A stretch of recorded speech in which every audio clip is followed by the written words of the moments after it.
우리가 몰랐던 노년의 얼굴, 흔히들 늙음을 상실의 시간이라 말합니다.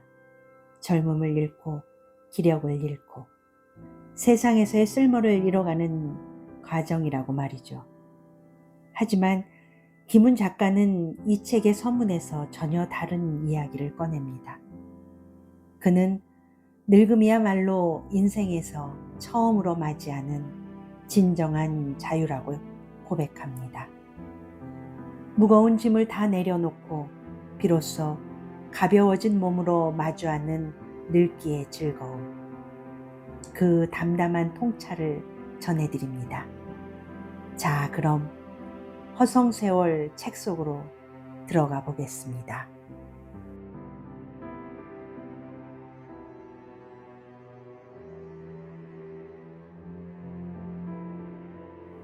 앞에 늙기의 즐거움.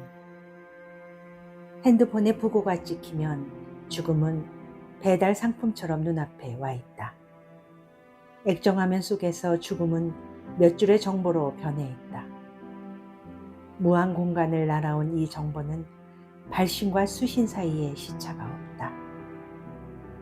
액정화면 속에서 죽음은 사물화되어 있고 사물화된 만큼 허물어 느껴지지만 죽음은 확실히 배달되어 있고 조의금을 기다린다는 은행 계좌도 찍혀 있다. 지금까지 살아온 시간의 관성적 질감은 희미한데 죽은 뒤의 시간의 낯설음, 경험되지 않았어도 뚜렷하다.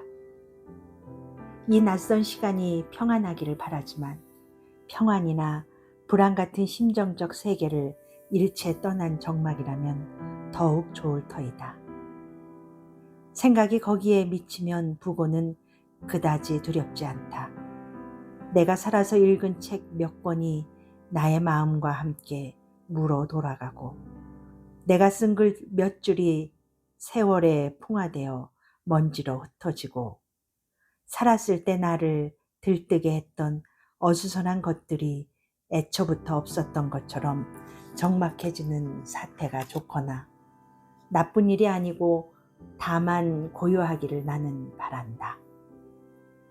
이승에서의 신선한 삶을 위로할 만한 지복이나 구원이나 주막이 거기에 없어도 나는 괜찮다. 부고를 받을 때마다 죽음은 이행해야만 할 일상의 과업처럼 느껴진다. 마감을 지켜야 하는 원고 쓰기나 친구의 자식들 결혼식이나 며칠 먼저 죽은 친구의 빈소에 흰 돈봉투를 들고 가서 얼굴을 내밀어야 하는 일처럼 죽음을 루틴으로 여기는 태도는 종교적으로는 경건하지 못하지만 깨닫지 못한 중생의 실무이행으로서 정당하다. 애착가던 것들과 삶을 구성하고 있던 치열하고 졸렬한 조건들이 서서히 물러가는 풍경은 쓸쓸해도 견딜만하다. 이것은 속수무책이다. 내가 사는 마을은 경기도 고양시 일산이다. 내 집 뒤에 정발산 숲은 사람이 공들여 가꾼 숲이 아니고 자연림이다. 상록수와 낙엽수, 화렵수와 침엽수들이 개통이나 군집을 이루지 않고 여기저기 박혀서 헝클어져 있다. 나무들은 꽃피고 잎지는 때가 제각금이어서 숲의 빛과 냄새는 수시로 바뀐다. 바람이 불면 여러 나무들이 흔들리면서 숲 전체가 수런거리는데 이 소리는 약간의 악기로는 흉내낼 수 없다. 정발산의 높이는 해발 88m다. 88m는 해발이라고 하기에는 쑥스럽지만 정발산 꼭대기에는 해발 88m라고 적힌 팻말이 서 있다. 정발산은 한자로 정발산이라고 쓴다. 정은 중국의 고대 국가들이 하늘에 제사를 드릴 때 쓰던 소시고, 발은 운수행각하는 승려가 허리춤에 차고 다니는 밥그릇, 바리떼이다. 이 야트막한 뒷동산이 어째서 이처럼 신화적인 이름을 갖게 되었는지 여러 사물을 뒤져보았으나 기록을 찾지 못했다. 고향이라는 단어를 좋아하지는 않지만 나는 서울 도심에서 태어나고 자랐다. 청소년 시절에는 인왕산, 북한산, 북악산, 도봉산, 관악산, 낙산에서 놀았다. 중학교 3학년 때 인왕산 치마바위 위에서 암벽 등반의 기초를 배웠는데 이 바위가 바로 조선 후기 화가 정선의 유명한 그림 인왕제색도에 나오는 그 바위다. 여름에 장대비가 쏟아지거나 겨울에 폭설이 내리면 나는 집안에서 책을 읽다가도 장비를 챙겨서 산으로 들어갔다. 산과 숲의 매혹에는 중독성이 있다. 산에는 내가 특별히 편애하는 나무와 바위가 있었다. 산에서 나는 언어와 개념으로부터 풀려나서 자유로웠고 몸으로 살아있다는 느낌으로 자족했다.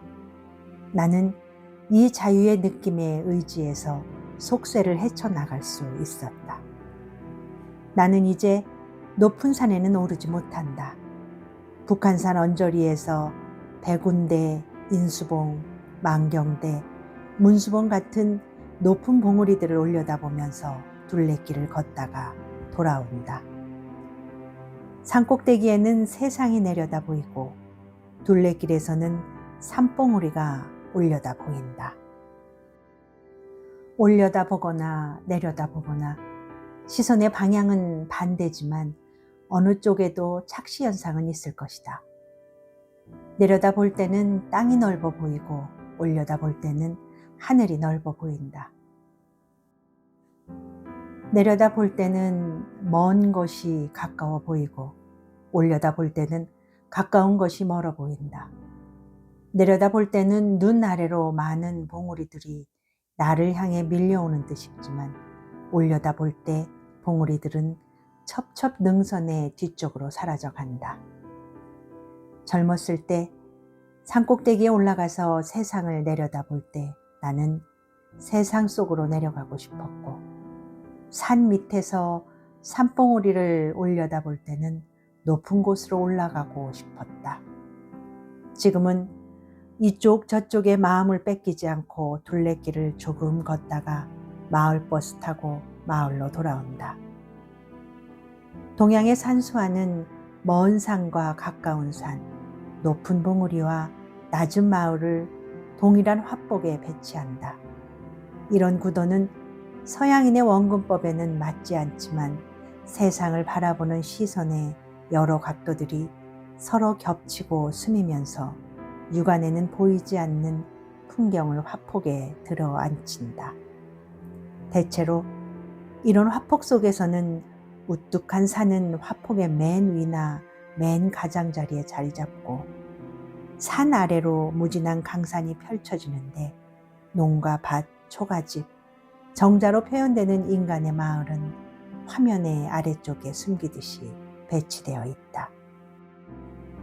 동양 산수화 속에서 사람은 매우 작게 그려져 있다. 그 사람은 풍경의 표면으로 얼굴을 내민기를 저어하는 듯하다.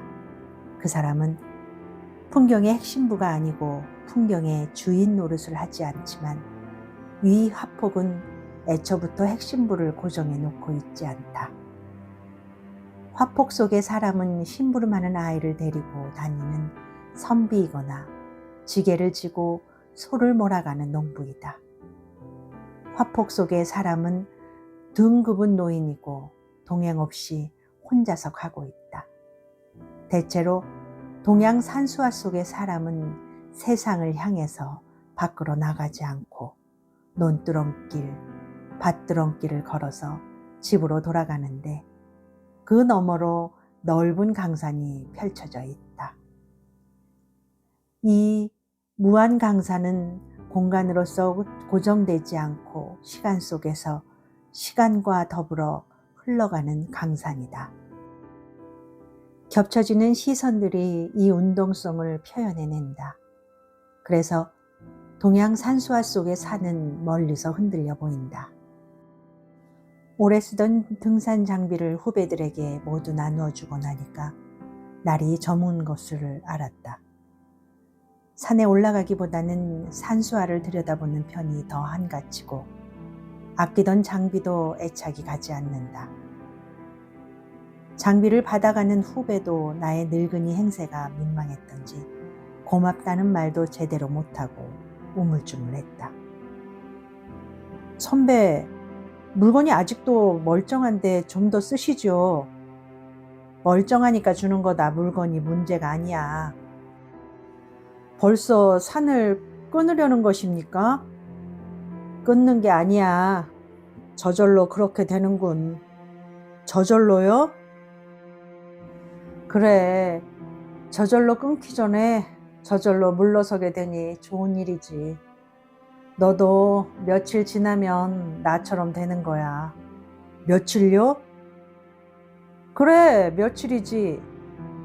나는 장비를 받으러 온 후배에게 모처럼 식은 방귀 같은 대화를 나누었는데 또랑또랑한 소리보다 헛소리가 더 평화로울 때가 많다. 장비를 받은 후배는 기어코 나를 와인바로 끌고 갔다. 나는 와인 2잔 이상을 마시면 힘들어진다. 이날은 3잔을 마시고 취했다. 내 취기 속에 북한산의 봉우리들은 시간과 더불어 흔들리면서 흘러갔다. 그 시간 속에 내가 있거나 없거나 나와는 관계가 없는 일이다.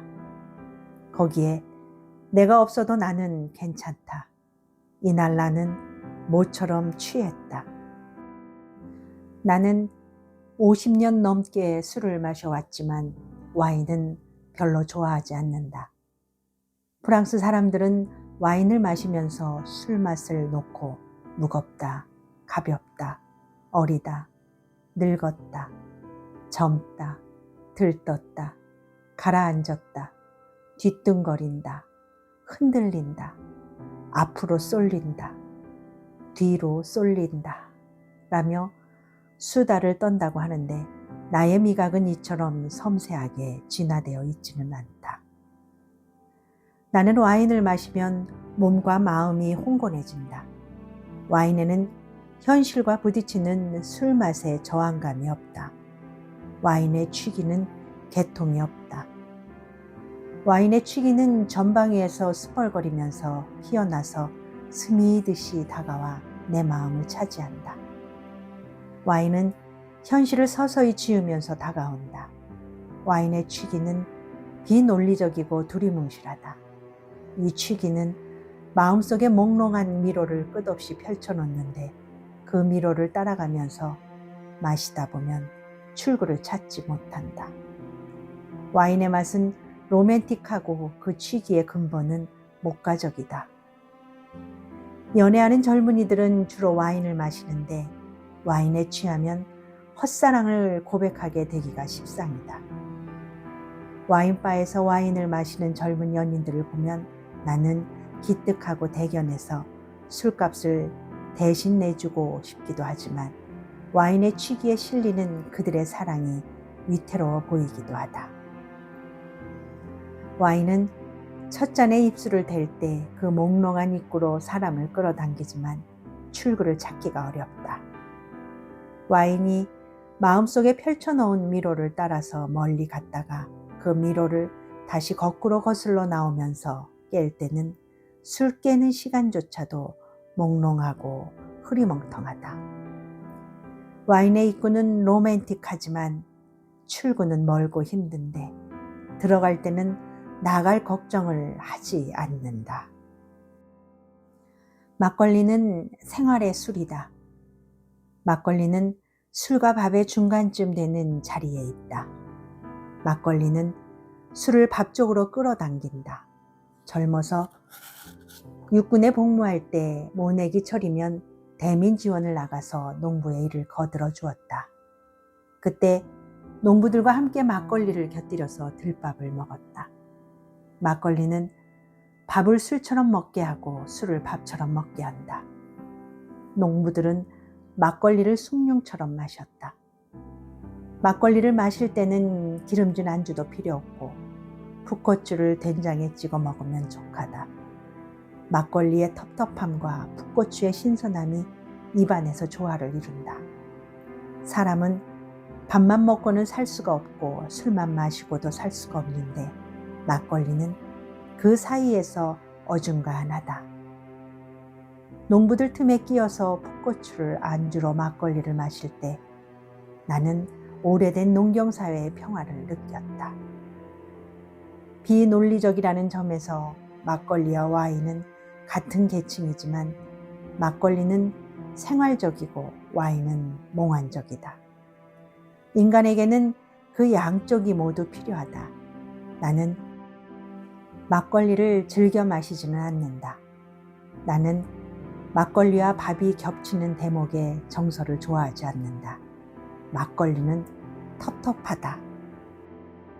소주. 소주. 한국의 근대사에서 소주가 정신의 역사와 대중정서에 미친 영향을 사회과학적으로 설명한다는 것은 불가능하다.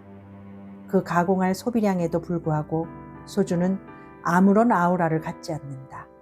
소주는 대중의 술이며 현실의 술로서 한 시대의 정서를 감당해왔지만 풍미가 없고 색감이 없고 오직 찌르는 취기만 있다.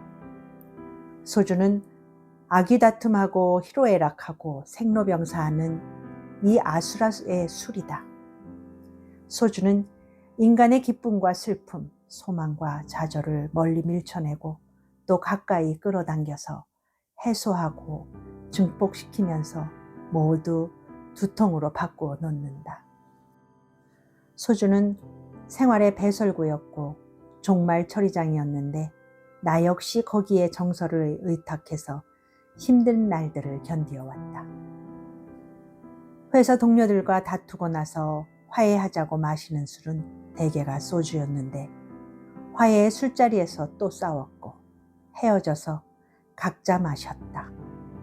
퇴근 후에 동료들이 모여서 회사 사장, 국장, 부장을 욕하고 야당을 욕하고 여당을 욕하고 정부를 욕하면서 소주를 마셨는데 이런 날은 아무 득이 될 것도 없이 헛되이 포금했고 그 다음날 아침에 오장이 녹아내리도록 뉘우쳤다. 이런 아침에 머리는 쪼개지고 창자는 뒤틀리고 마음은 자기 혐오로 무너졌다.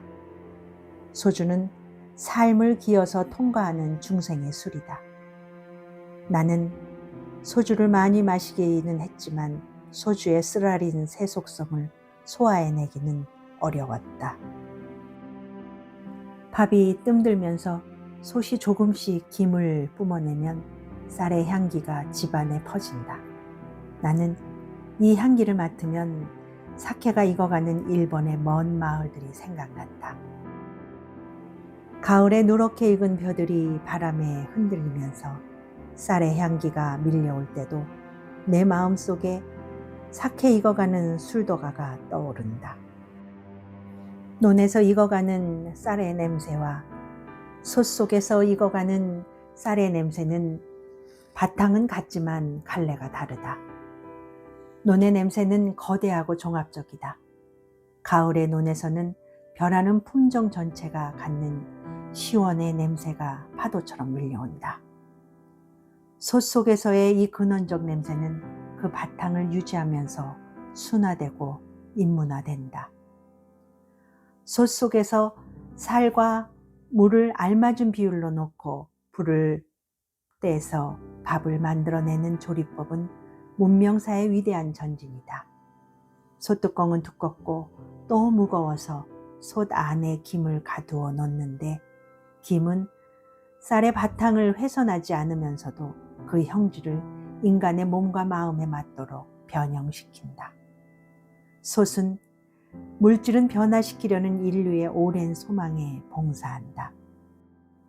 김이 새면 쌀알이 물렁해지기는 해도 밥이 익지는 않는다. 이것은 선밥이다. 잘 익은 밥의 향기는 자극이 없고 둥글다. 그 향기는 인간을 유혹하지 않고 감싼다.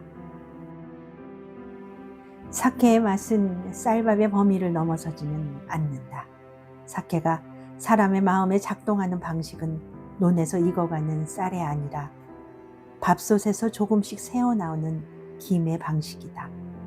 사케의 맛은 쌀의 액기스를 추출해내고 사케의 취기에는 도장 농토의 질감이 들어있다. 사케는 깊이 스며서 넓게 퍼지고 익어가는 밥의 안온함으로 몸을 덮여준다.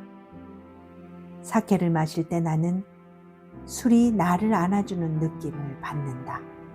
몇 해 전 눈이 많이 오는 겨울에 일본 홋카이도에서 사케를 마셨다.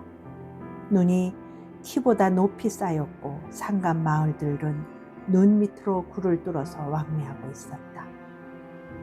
눈굴 속에서 화살표 안내판을 따라갔더니 작은 술집이 있었다. 입구까지 눈이 쌓여서 겨우 문을 밀고 들어갔다. 거기서 사케를 마셨다. 주모는 허리가 굽은 늙은 여성이었는데 화장이 너무 짙어서 허무해 보였다. 큰 개를 기르고 있었는데 개도 늙어서 눈뜨기를 힘들어했다. 뜨거운 사케의 부드러움이 몸의 바닥에서부터 스며들어 오니까 늙은 주모의 빨간 립스틱이 주는 허무감도 견딜만 했다. 사케는 겨울의 술이고 나이 든 사람의 술이다. 내가 즐겨 마신 술은 위스키다. 위스키의 취기는 논리적이고 명석하다. 위스키를 몇 방울 목구멍으로 넘기면 술은 면도날로 목구멍을 찢듯이 곧장 내려간다. 그 느낌은 전류와 같다. 위스키를 넘기면 호수에 돌을 던지듯이 그 전류의 잔잔한 여파들이 몸속으로 퍼진다. 몸은 이 전류에 저항하면서도 이를 받아들인다. 저항과 수용을 거듭하면 저항의 힘은 적어지고 수용의 폭은 넓어져서 취기가 쌓인다.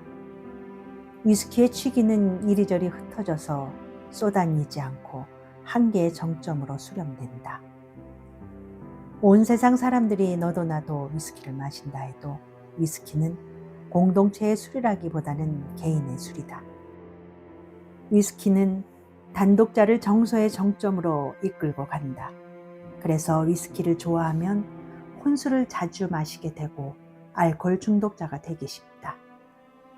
이 술 저 술에 대해서 이처럼 수다를 떨고 있지만 지나간 술은 술로서 작동하지 못한다. 지나간 술은 화폭 속의 산과 같다. 몸으로 확인할 수는 없지만 들여다볼 수는 있다. 나는 이제 술을 마시지 못한다. 나는 3년 전부터 심혈관 계통의 병으로 치료를 받고 있다. 젊은 의사는 술을 한 방울도 먹으면 안 된다고 나를 겁주었다. 술을 먹으면 죽는다라고 극언을 할 때도 있었다. 나는 한 방울에 짜증이 나서 의사에게 물었다. 한 방울도 안 되나요? 방울수가 중요한 게 아니라 생각을 끊으라는 말입니다. 반 방울도 안 됩니다. 나는 더욱 약이 올랐고 병이 들어서 의사에게 몸을 맡기게 된 신세의 서름이 복받쳤다. 그래서 또 물었다. 선생님은 술을 안 드십니까? 저요? 저는 술을 입에 대지 않습니다. 의사의 말투는 자랑처럼 들렸다. 훌륭하십니다. 저는 한 50년 마셨습니다. 라고 나는 의사를 칭찬해 주었다. 의사도 지지 않았다. 참 대단하시군요. 의사는 지난 2주 동안에 술을 먹었느냐고 나를 추궁했다. 의사한테 거짓말을 할 수는 없었다. 그저 조금. 무슨 술입니까? 와인입니다. 독주는 안 먹었어요. 얼마나 마셨습니까? 조금 마셨습니다. 조금이라면 얼마인가요? 극소량입니다. 그게 얼마입니까? 극소량이라면 미량이죠. 미량이 얼마인가요? 와인 2잔입니다. 잔을 가득 채우지는 않았어요. 그냥 미량이죠. 요만큼. 안 됩니다. 이러시면 치료가 어려워지고 지금까지 치료받은 것이 헛일이 될 수 있습니다. 건강을 회복해서 술을 마실 수 있는 정상인으로 거듭나는 것이 내가 치료를 받는 목적이라고 의사에게 말해주고 싶었지만 나는 그 말을 참았다. 이런 지경이 되어서까지 술을 마셔야 하는지 내 자신이 한심했다. 의학적 근거는 없지만 동창 아무개는 술병이 도져서 죽었다는 뒷말도 들렸다. 요즘엔 거의 술을 마시지 않는데 가끔씩 술 마시던 날들의 어수선한 열정과 들뜸이 그립다. 엉망으로 취한 다음 날 아침의 절망이 혐오스럽기보다는 안쓰럽다. 저녁에 동네 술집에 모여서 술 마시는 젊은이들의 웃음소리를 들으면 나는 이 고해의 아름다움을 알게 된다. 술은 멀어져 갔지만 나는 아직 술을 끊는 것이 아니다. 나는 희망의 힘에 의지해서 살지 않고 이런 미완성들과 함께 살아가고 있다. 나는 20살 무렵부터 65살까지 45년간 담배를 피웠다.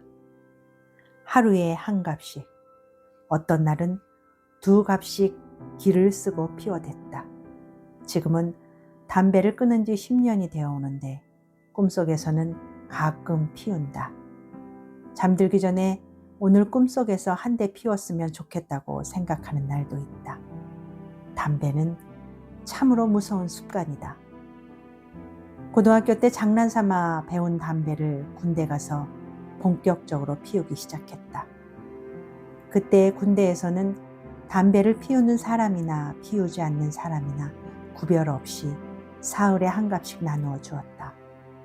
화랑이라는 담배였는데 맛이 쓰고 거칠어서 병사들은 독가스라고 불렀다. 보급이 제대로 되지 않아서 담배가 떨어지면 병사들은 고참순으로 일렬로 서서 돌림 담배를 피웠다. 담배 한 대를 최고참이 먼저 한 모금 빨고 아래로 내려주었다. 꽁초가 한 개만 있을 때는 고참이 한 모금 빨아서 그 연기를 후임병들의 입속으로 불어넣어 주었다. 신병들은 고참 옆에서 입을 벌리고 연기를 받아먹었다. 이런 짓거리로 군생활의 고달픔을 달래면서 낄낄 웃었는데 그때부터 담배는 내 몸에 깊이 또아리를 틀고 틀어앉았다. 제대하고 나서 글을 쓰는 일로 밥을 빌어먹게 되자 나는 담배에 더욱 빠져들게 되었다. 나의 동료 중에는 담배를 피워야 글이 잘 써진다는 미신을 신봉하는 자들이 많았는데 나는 그 중에 하나였다. 이미 담배에 중독된 사람이 담배를 잠시라도 안 피우면 정신이 멍해져서 가나다라를 제대로 쓸 수 없게 된다는 것은 경험으로 보아서 맞는 말이지만 담배를 피우면 글이 술술 풀린다는 말은 말짱 거짓말이었다. 그걸 알면서도 그 거짓말에 기대어서 마음 편히 담배를 피워댔다. 50대 중반에 나는 담배를 끊을 수 있는 좋은 기회를 만났지만 끊지는 못했다. 그때 나는 호남 지역의 깊은 산속 절마당에서 담배를 피우다가 노스님에게 걸려서 크게 혼났다. 그때나 지금이나 사찰 경례는 금연구역이다. 절마당을 쓸고 있던 노스님은 멀리서 담배를 피우던 나를 손짓해서 불렀다. 나는 연기를 뿜어내면서 다가갔다. 노스님은 몸이 작았고 오종종한 얼굴에 주름이 가득했지만 범접하기 어려운 위엄이 있었다. 노스님은 나를 위아래로 훑어보더니 말했다. 담배 피우는구나. 그렇습니다. 끊어라. 딴 데 가서 피우란 말이 아니다. 나는 스님의 고압적인 어투에 반감이 솟아올랐다. 스님께서는 담배를 피워보셨습니까? 아니다. 그럼 잘 모르시겠군요. 이게 끊어지는 것이 아닙니다. 사람들한테 물어보세요. 스님이 날카로운 눈매로 나를 노려보았다. 말을 잘하는구나. 이 사람아, 그걸 왜 못 끊어? 자네가 안 피우면 되는 거야. 피우면 못 끊는 거고. 나는 벼락이 뒤통수를 치는 듯한 충격을 받았다. 그렇구나. 안 피우면 되는 거구나. 나는 응답할 말을 찾지 못해서 쩔쩔맸다. 스님은 또 말했다. 쉽구나, 쉽다, 쉬워. 그렇게 쉬운 걸 못하는구나. 쉬워서 못하느냐? 나는 무참해서 물러났다. 돌아가는 내 등에 대고 스님이 또 말했다. 산은 금세 어두워진다. 조심해서 내려가라. 담배 피우러 절에 오지 마라. 가서 끊어. 내가 안 피우면 끊는 거다. 라는 이 단순한 말 한마디에 나는 창피했다. 더 이상 들이댈 말이 없었다. 노스님은 고도로 응축된 단순성으로 인간의 아둔함을 까부술 능력을 지니고 있었다. 그날 이후로 노스님의 그 한마디는 무서운 위험으로 나를 지배했다. 나는 담배를 끊으려고 별의별 것을 다했다. 금연에 도움이 된다는 패치를 얼굴에 온통 붙이고 껌을 씹고 사탕을 먹고 회식 자리를 멀리하면서 2달을 지냈다. 금단 증세가 나타나면 달리기를 하고 체조를 했다. 견딜 수 없을 때는 공원에 혼자 나가서 셔츠를 찢으면서 괴로워했다. 그러는 동안에도 틈틈이 담배를 피웠다. 피울 때마다 뉘우치고 또 피우다가 서너 달쯤 후에는 담배 끊기를 미루고 정식으로 피우기 시작했다. 나는 내 마음속에서 울리는 노스님의 목소리를 향해서 내년에 또 내년에 하면서 빌었다. 금연을 단념하고 정식으로 다시 피우니까 담배는 맛이 더 좋았다. 노스님한테 혼나고 나서도 나는 7년쯤 더 담배를 피웠다. 스님의 말씀은 1000만 번 지당하지만 이 단순성의 진실을 뻔히 알면서도 실천하기가 어려워서 괴로워하는 속세 중생의 고통을 산속의 스님은 이해하지 못할 것이라고 스스로에게 우겼다. 그러면서도 내가 담배를 끊고 찾아뵙게 될 때까지 노스님이 세상에 머물러 계시기를 빌었다. 그렇게 뉘우침과 각오가 엎치락뒤치락하는 중생고 세월을 담배를 피우면서 보내다 보니 어느 날 나는 아무런 처방이나 노력도 없이 문득 담배를 끊게 되었다. 나는 신비라는 단어를 싫어해서 좀처럼 사용하지 않지만 나의 금연에는 신비적인 요소가 있다. 10년쯤 전에 먹고 사는 일로 남과 다투고 나서 속상해서 소주 마시면서 담배를 한갑 피웠다. 그날 밤 내 꿈속에서 노스님이 돌아가셨다. 다비식에 갔더니 나 혼자뿐이었다. 노스님의 상좌가 스님 불 들어갑니다 라고 외치면서 장작에 불을 댕겼다. 불꽃 속에서 사그라지는 노스님의 육신은 나를 향해서 그걸 왜 못 끊어? 자네가 안 피우면 되는 거야. 쉽구나 쉽다 라고 말했다. 꿈속에서 깨어나서 나는 다시 금연을 결심했다. 나는 노스님의 말씀을 추워도 의심하지 않았다. 내가 안 피우면 된다는 이 단순한 문장에 주어 나를 확실히 지탱해 주었다. 단순성 안에는 강력한 힘이 내장되어 있다. 신기하게도 나는 나 자신의 그동안 담배를 한 대도 피워보지 않은 사람처럼 느껴졌다. 나는 그 후로는 담배를 피우지 않았다. 금단 증세가 있었지만 심하지는 않았다. 길에서 담배 피우는 사람을 만나면 나도 모르게 뒤를 따라가며 흩어지는 연기를 들이마시기도 했지만 이런 추잡스런 꼴은 내가 겪은 금단 증산 중에서 경미한 사례에 속한다. 담배가 나로부터 멀어지고 나니까 이처럼 쉬운 것이 어째서 그렇게 어려웠던 것인가를 나는 지금도 알 수 없다. 노스님은 담배를 피우지 않았다고 하니까 쉬움을 알지만 어려움은 모르실 것이다. 스님이 아는 것은 쉬움의 단순성이다. 이 단순성을 터득하고 그것을 단순한 언어로 표현하려면 맑고 힘센 마음의 자리에 도달해 있어야 할 것이라고 생각하고 있다. 노스님은 쉬움으로 어려움을 격파하는 힘이 있었다. 노스님의 말씀을 참으로 두려워했기 때문에 담배를 멀리할 수 있었다. 나의 금연 노력은 모두 실패했고 두려움만이 성공했다. 그 두려움은 스님이 내게 준 것이라고 하더라도 나의 마음이 그 두려움을 두렵게 받아들였으므로 내 금연에는 나 자신의 힘도 어느 정도는 포함되어 있다고 자위하고 있다. 이 긴 말을 줄여서 노스님처럼 짧게 말하자면 내가 안 피우니까 저절로 끊어진 것이다. 그러나 지금도 가끔씩 꿈속에서 담배를 피운다. 중생의 어리석음은 한이 없는데 나는 이 어리석음과 더불어 편안해지려 한다. 김훈 작가에게 늙음이란 시들어가는 것이 아니라 본질만 남기고 털어내는 과정이었습니다. 혹시 지금 무거운 책임감이나 미래에 대한 불안 때문에 오늘을 온전히 누리지 못하고 계신가요? 작가처럼 우리도 가끔은 스스로에게 속삭여 주었으면 좋겠습니다. 아무것도 되지 않아도 괜찮다.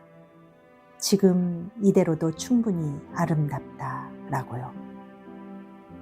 나이와 상관없이 내 마음속에 무거운 짐을 내려놓는 바로 이 순간이 우리에게는 가장 젊고 즐거운 허송 세월의 시작일 것입니다.